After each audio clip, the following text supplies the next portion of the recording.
Assalamualaikum warahmatullahi wabarakatuh. Salam sejahtera bagi kita semua.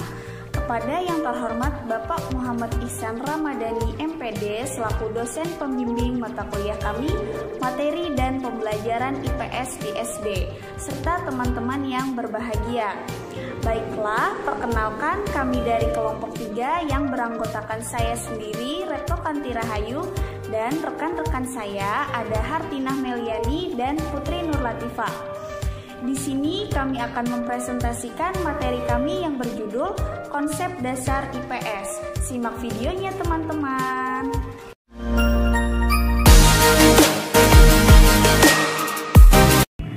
Pengertian IPS. IPS atau Ilmu Pengetahuan Sosial atau dalam bahasa Inggrisnya Social Studies merupakan pengajaran ilmu-ilmu sosial, ilmu politik, antropologi, dan sosiologi.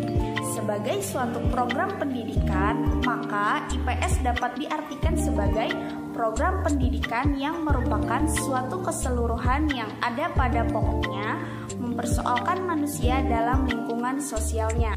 Lalu, apa pentingnya pembelajaran IPS di sekolah dasar?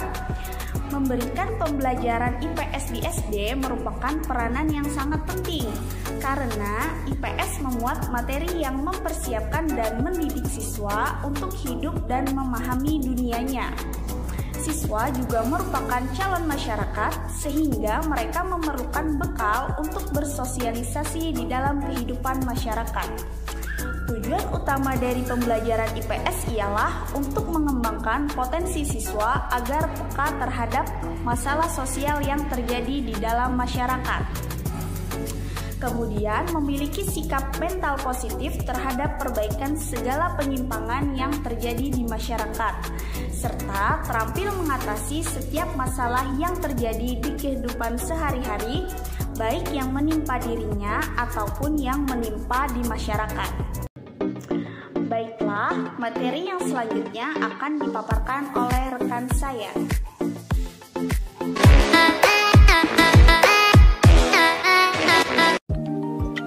Baiklah, di sini saya akan menjelaskan mengenai hakikat konsep dasar IPS.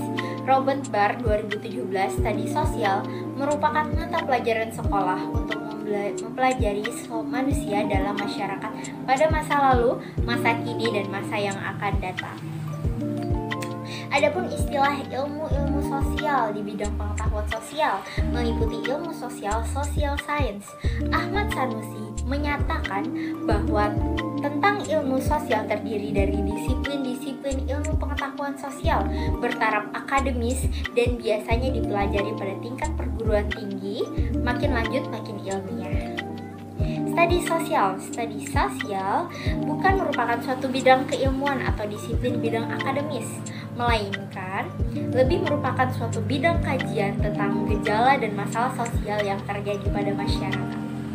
Ilmu pengetahuan sosial atau yang biasa disingkat IPS, Mulyono TJ memberikan batasan IPS merupakan suatu pendekatan interdisipliner dari pelajaran ilmu sosial. IPS merupakan integrasi dari berbagai cabang ilmu-ilmu sosial seperti sosiologi, geografi, antropologi budaya, psikologi sosial, geografi, ekonomi, dan ilmu politik. Menurut Narset Sumadja 1997 ada beberapa nilai dalam pembelajaran IPS, diantaranya adalah nilai edukatif. Salah satu tolak ukur dalam keberhasilan pelaksanaan pendirian IPS yaitu adanya perubahan perilaku sosial peserta didik ke arah yang lebih baik, yang mana bentuk perilaku tersebut meliputi aspek-aspek kognitif, efektif, dan psikomotor. Nilai praktis. Pelajaran dan pendidikan apapun nilainya tidak berarti apabila tidak dapat diterapkan secara praktis dalam kehidupan sosial sehari-hari. Oleh karena itu, pokok bahasan IPS tidak hanya tentang pengetahuan konseptual teoritis belaka, melainkan digali dari kehidupan sehari-hari, misalnya dari lingkungan terkecil, keluarga, di pasar, di tempat-tempat bermain, dan seterusnya. Nilai teoritis. Peserta didik dibina dan dikembangkan daya nalarnya dan diberi dorongan agar mengetahui kenyataan, sense of reality. dan dorongan menggali sendiri di lapangan sense of discovery, serta kemampuan menyelidiki dan meneliti dengan mengajukan berbagai pertanyaan sense of inquiry. Dengan demikian, kemampuan mereka dalam mengajukan hipotesis dan dugaan-dugaan terhadap suatu juga berkembang. Kemudian ada nilai filsafat, pembahasan ruang lingkup IPS secara bertahap dan keseluruhan sesuai dengan perkembangan kemampuan peserta didik dapat mengembangkan kesadaran mereka selaku anggota masyarakat atau sebagai makhluk sosial. Dari kesadaran terhadap keberadaannya tadi, mereka didasarkan pula tentang perannya masing-masing terhadap masyarakat, bahkan terhadap alam lingkungan secara keseluruhan. Nilai ketuhanan, pendidikan IPS dengan ruang lingkup aspek kehidupan sosial yang demikian luas cakupannya menjadi suatu landasan kuat bagi penanaman dan pengembangan nilai ketuhanan yang menjadi kunci kebahagiaan kita lahir maupun batin. Nilai ketuhanan ini menjadi landasan moralitas. Kemudian ada sumber daya manusia SDM. IPS sebagai sarana pendidikan yang memaparkan manusia sebagai segi tiga waktu, yaitu waktu, ruang, dan hidup. Yaitu studi sejarah membicarakan me in time, mengerjakan pengalaman umat manusia dari semua masa lampau yang dapat digunakan untuk mengerti masa kini serta mengerti atau menentukan masa depan. Studi geografis membahas man in space, ditempatkan sebagai manusia dalam kegiatan menyesuaikan diri dengan tantangan dan penawaran lingkungan hidup. Kemudian ada gabungan antara sosiologi, antropologi, ekologi, ekonomi, tata negara, dan juga meliputi kegiatan-kegiatan tertib bermasyarakat, berbangsa, dan bernegara, yaitu sosiologi, hukum, tata negara, dan budaya, antropologi. C. Bidang ilmu IPS. Ilmu pengetahuan sosial berhubungan dengan ilmu-ilmu sosial karena IPS dikembangkan ke dalam beberapa ilmu sosial. Bidang ilmu tersebut diantara lain adalah 1. Geografi. Geografi adalah ilmu yang mempelajari permasalahan dan perbedaan gejala alam dan kehidupan di muka bumi, gejala geosfer, serta interaksi antara manusia dengan lingkungannya dengan sudut pandang lingkungan atau kewilayahan dalam konteks keruangan. Sosiologi. Sosiologi dapat diartikan sebagai pengkajian ilmiah interaksi manusia. Dengan demikian, objek studinya adalah interaksi sosial. Interaksi sosial ini baik secara sempit maupun secara luas terus dilakukan oleh manusia. Interaksi ini berlangsung mulai dari lingkungan keluarga sampai ke lingkungan bangsa dan antar bangsa. Antropologi. Secara singkat, antropologi berarti suatu studi tentang manusia dengan pekerjaannya. Antropologi is the study of mind in his work.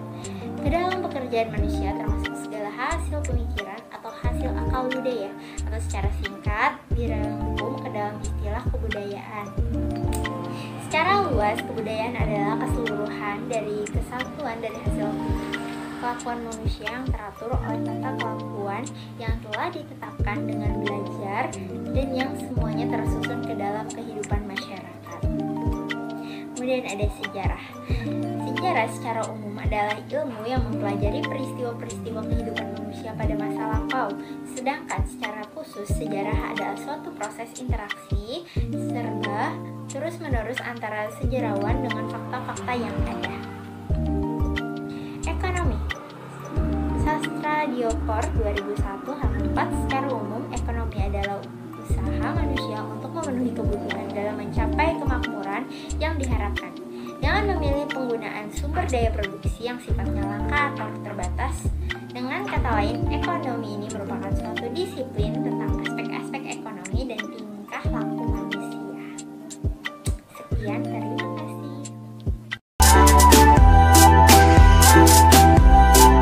Karakteristik konsep dasar IPS. 1. Ruang lingkup pembelajaran IPS. Secara mendasar, pembelajaran IPS berkenaan dengan kehidupan manusia yang melibatkan segala tingkah laku dan kebutuhannya. Pada tingkat pendidikan dasar, ruang lingkup pengajaran IPS dibatasi sampai pada gejala dan masalah sosial yang dapat dijangkau pada geografi dan sejarah. Sedangkan pada pendidikan menengah maupun pendidikan tinggi, ruang lingkup kajiannya diperluas. Pada pendidikan tingkat tinggi meliputi bobot dan keluasan materi semakin dipertajam dengan berbagai pendidikan. Ruang lingkup kajian IPS yang pertama yaitu substansi, materi ilmu-ilmu sosial yang bersentuhan dengan masyarakat atau juga bisa disebut dengan aspek teoritis. Yang kedua yaitu gejala, masalah, dan peristiwa sosial tentang kehidupan masyarakat atau juga bisa disebut dengan aspek praktis. Adapun ruang lingkup pembelajaran IPS meliputi aspek-aspek. Yang pertama, keruangan dan konektivitas antar ruang dan waktu.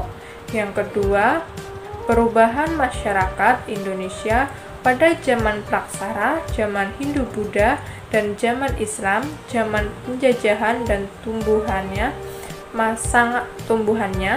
semangat kebangsaan, masa peragaan kemerdekaan sampai awal masa reformasi sekarang. Yang ketiga yaitu jenis dan fungsi kelembagaan sosial, budaya, ekonomi, dan politik dalam masyarakat. Yang keempat yaitu interaksi manusia dengan lingkungan alam, sosial, budaya, ekonomi, dan waktu ke waktu. Selanjutnya, teori Alma Harlas Gunawan 1987 menyatakan prinsip-prinsip materi pembelajaran IPS antara lain yaitu A. Keperluan, B. Ketetapan, C. Mudah dipelajari, dan D. Kegunaan. S. Dilihat dari materi IPS.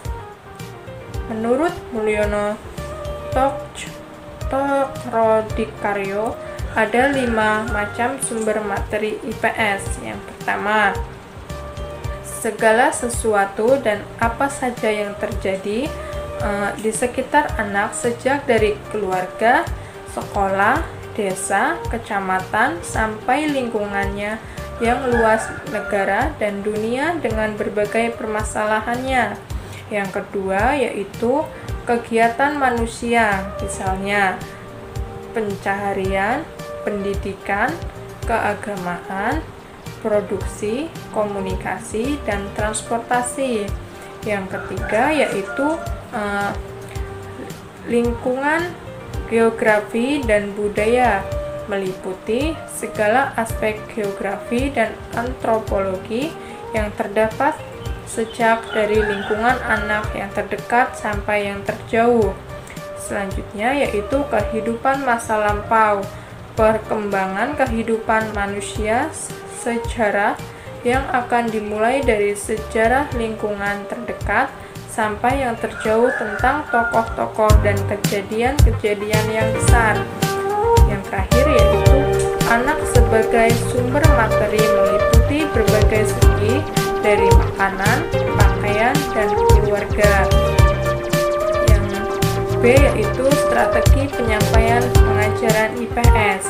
Strategi penyampaian pengajaran IPS sebagian besar didasarkan pada suatu tradisi, yaitu materi disusun dalam urutan anak atau diri sendiri, keluarga, masyarakat, tetangga, kota, region, negara, dan dunia.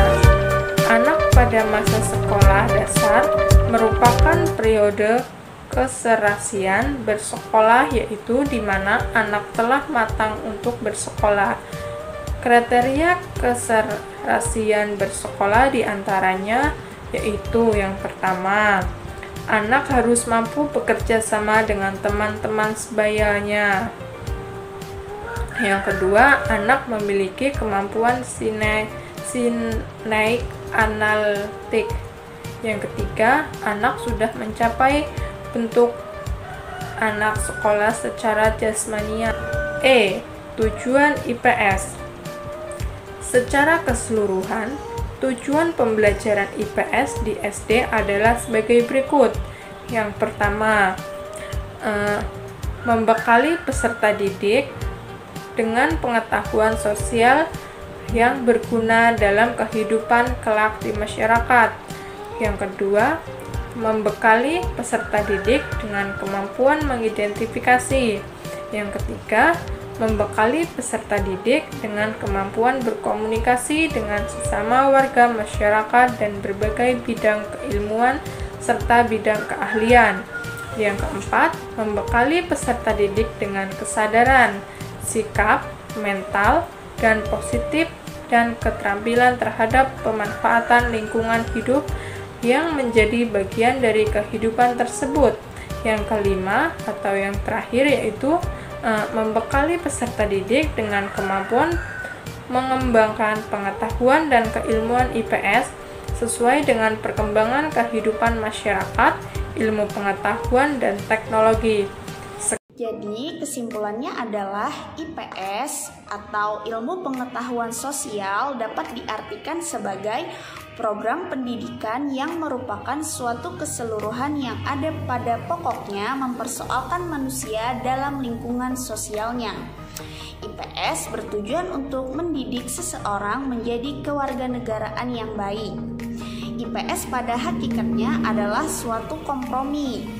Selain memiliki tujuan tersebut, konsep dasar IPS juga merupakan suatu sarana pendidikan yang memaparkan manusia di dalam segi 3 waktu, yaitu waktu, ruang, dan hidup. Konsep dasar IPS memiliki berbagai karakteristik, baik dilihat dari materi maupun strategi penyampaian pengajaran IPS.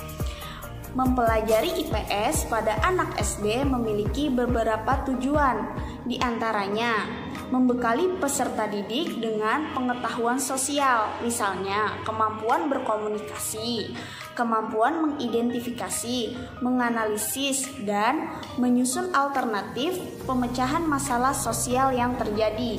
Kemudian membekali peserta didik dengan kesadaran, sikap mental positif, dan keterampilan pemanfaatan lingkungan hidup, serta membekali peserta didik dengan pengembangan pengetahuan dan keilmuan IPS. Ya, baik, mungkin itu saja presentasi dari kelompok kami. Kami memohon maaf yang sebesar-besarnya jika banyak terdapat kesalahan dan kekurangan dalam presentasi ini. Semoga video ini dapat bermanfaat bagi kita semua dan semoga kita semua selalu diberi kesehatan. Saya ucapkan terima kasih. Wassalamualaikum warahmatullahi wabarakatuh.